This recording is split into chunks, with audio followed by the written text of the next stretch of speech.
ओम शांति। 27 अगस्त 2025। बाबा के महावाक्य।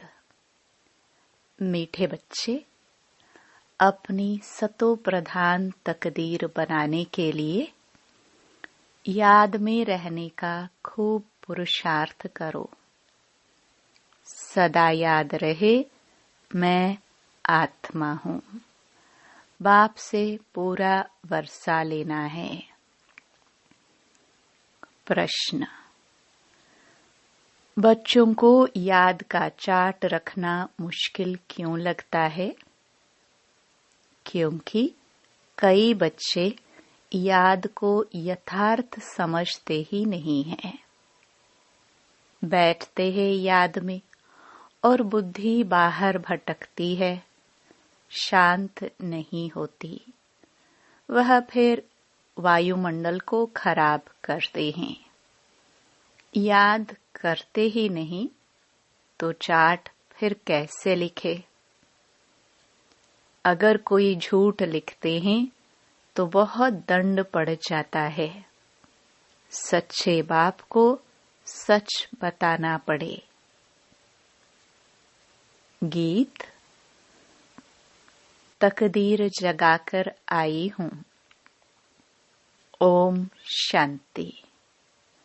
रूहानी बच्चों को फिर भी रूहानी बाप रोज रोज समझाते हैं कि जितना हो सके देही अभिमानी बनो।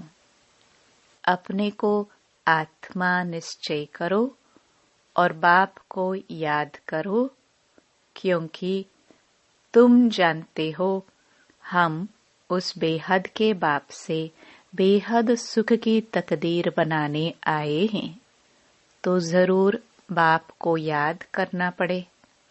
पवित्र सतो प्रधान बनने बिगर सतो प्रधान तकदीर बना नहीं सकते।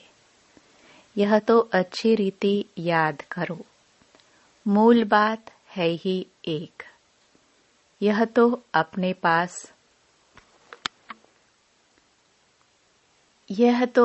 पास लिख दो। बाह पर नाम लिखते हैं ना, तुम भी लिख दो, हम आत्मा है। बेहद के बाप से हम वर्षा ले रहे हैं, क्योंकि माया भुला देती है। इसलिए लिखा हुआ होगा तो घड़ी घड़ी याद रहेगी। मनुष्य ओम का व कृष्ण आदि का चित्र भी लगाते हैं याद के लिए। यह तो है नए ते नई याद। यह सिर्फ बेहद का बाप ही समझाते हैं। इस समझने से तुम सौभाग्यशाली तो क्या, पदम भाग्यशाली बनते हो। बाप को न जानने कारण, याद न करने कारण कंगाल बन गए हैं। एक ही बाप है जो सदैव के लिए जीवन को सुखी बनाने आए हैं। भल याद भी करते हैं, परंतु जानते बिल्कुल नहीं हैं। विलायत वाले भी सर्वव्यापी कहना भारतवासियों से सीखे हैं। भारत गिरा है तो सब गिरे हैं। भारत ही रेस्पॉन्सिबल है अपने को गिराने और सबको गिराने। बाप कहते हैं, मैं भी यहाँ ही आकर भारत को स्वर्ग सचखंड बनाता हूँ। ऐसा स्वर्ग बनाने वाले की कितनी ग्लानि कर दी है। भूल गए हैं, इसलिए लिखा हुआ है यदा यदा ही। इनका भी अर्थ बाप ही आकर समझाते हैं। बलिहारी एक बाप की है। अभी तुम जानते हो बाप आते हैं जरूर, शिव जयंती मनाते हैं, परंतु शिव जयंती का कदर बिल्कुल नहीं है। अभी तुम बच्चे समझते हो जरूर, होकर गए हैं जिसकी जयंती मनाते हैं। सतयुगी आदि सनातन देवी देवता धर्म की स्थापना वही करते हैं और सब जानते हैं कि हमारा धर्म फलाने ने फलाने समय स्थापन किया। उनके पहले है ही देवी देवता धर्म। उनको बिल्कुल ही नहीं जानते कि यह धर्म कहाँ गुम हो गया। अभी बाप आकर समझाते हैं। बाप ही सबसे ऊंच है और किसकी महिमा है नहीं। धर्म स्थापक की महिमा क्या होगी।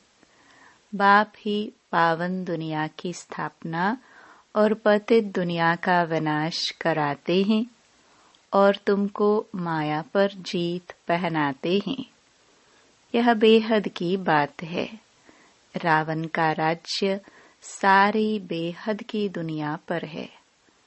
हद के लंका आदि की बात नहीं। यह हार जीत की कहानी भी सारे भारत की ही है। बाकी तो बाई प्लॉट है। भारत में ही डबल सरताज और सिंगल सरताज राजाएं बनते हैं और जो भी बड़े बड़े बादशाह होकर गए हैं, कोई पर भी लाइट का ताज नहीं होता है सिवाय देवी देवताओं के। देवताएं तो फिर भी स्वर्ग के मालिक थे ना।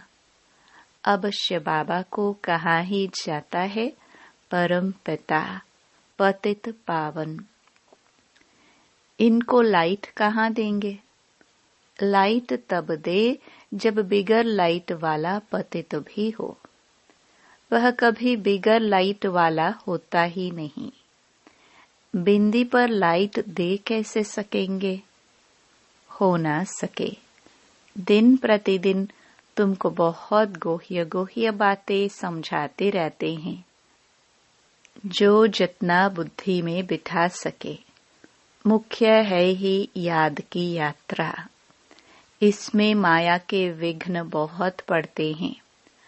भल कोई याद के चार्ट में 50-60% भी लिखते हैं, परंतु समझते नहीं हैं कि याद की यात्रा किसको कहा जाता है।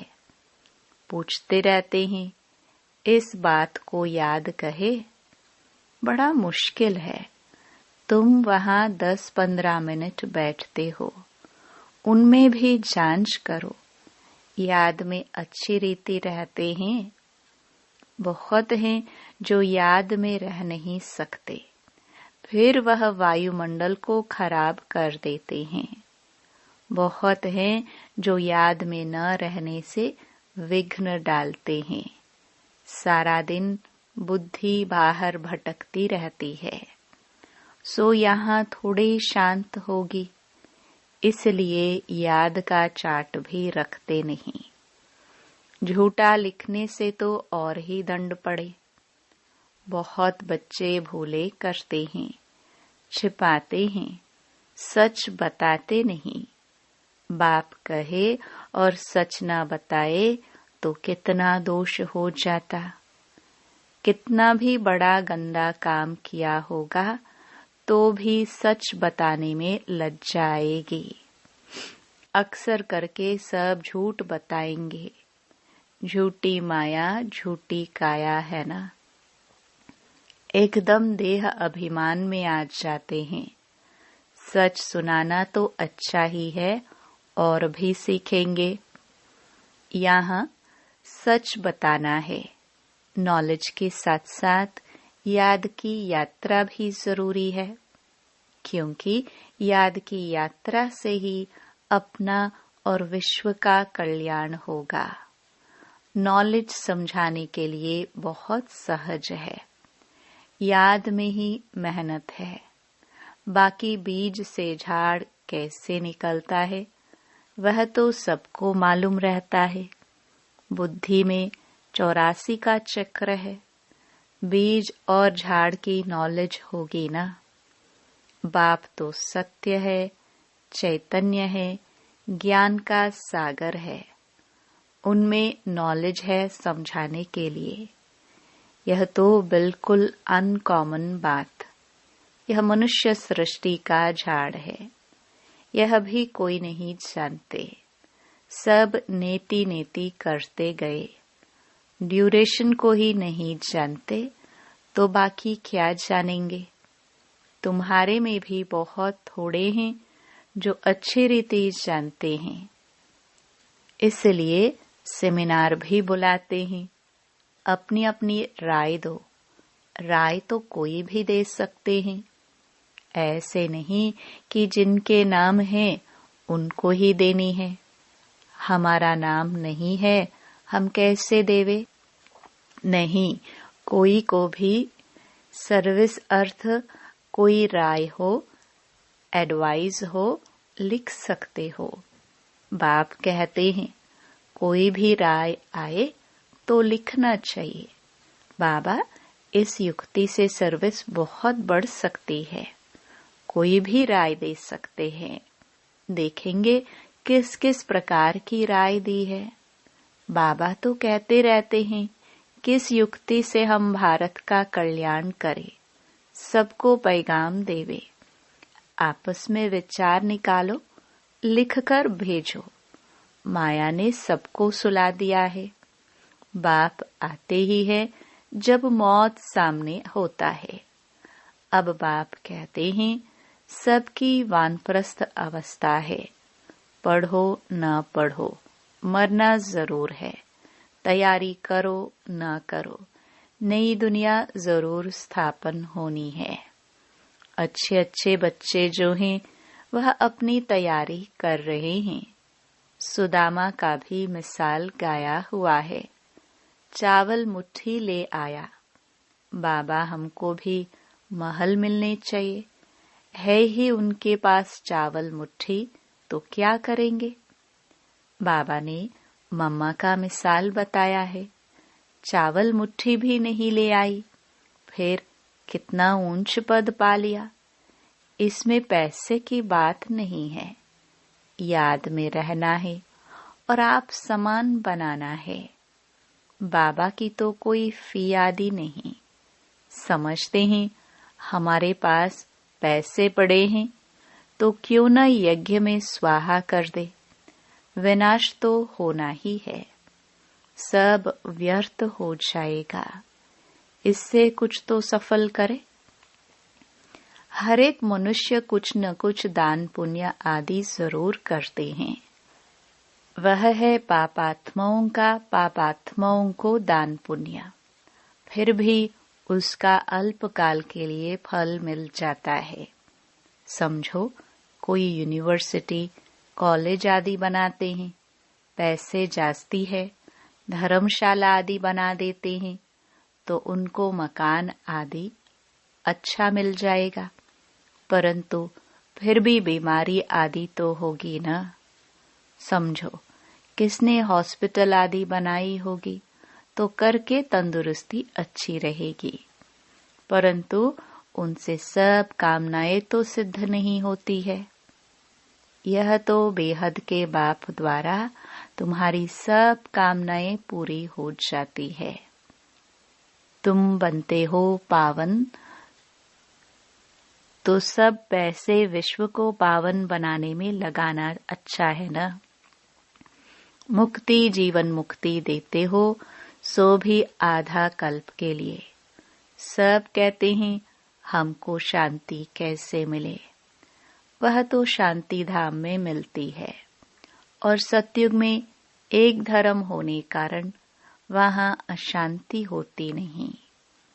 अशांति होती है रावण राज्य में।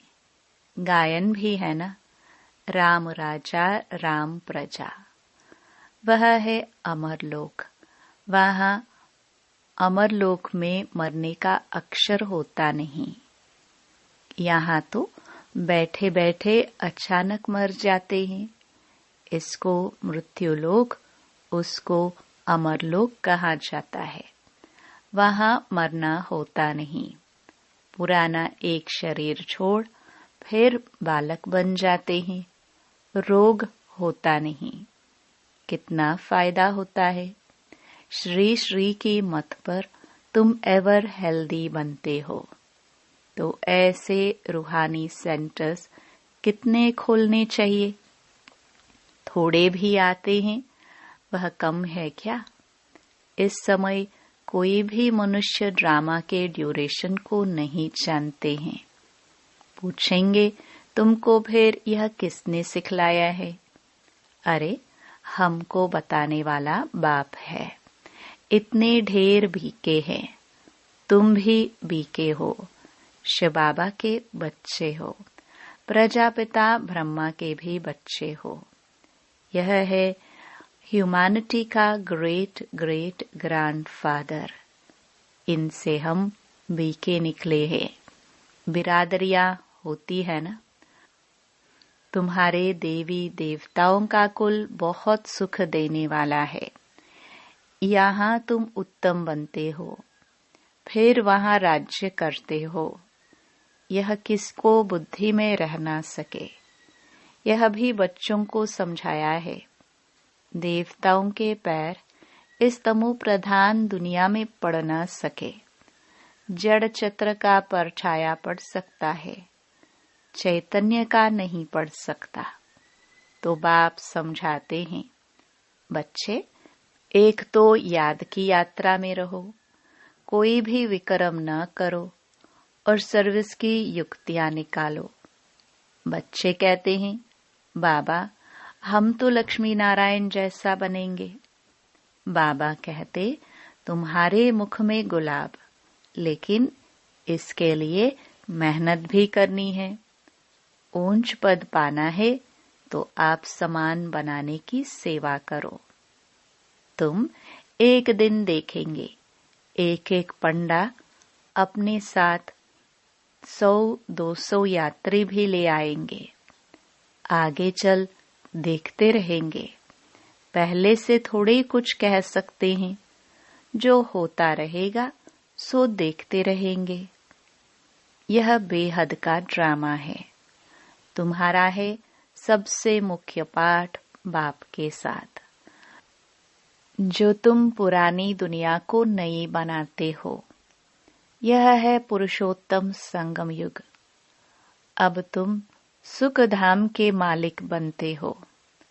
वहां दुख का नाम निशान नहीं होगा। बाप है ही दुख हरता सुख करता। दुख से आकर लिबरेट करते हैं। भारतवासी फिर समझते हैं, इतना धन है, बड़े बड़े महल है, बिजलियां हैं, बस यही स्वर्ग है। ये सब है माया का पंप। सुख के लिए साधन बहुत करते हैं। बड़े बड़े महल मकान बनाते हैं, फिर मौत कैसे अचानक हो जाता है।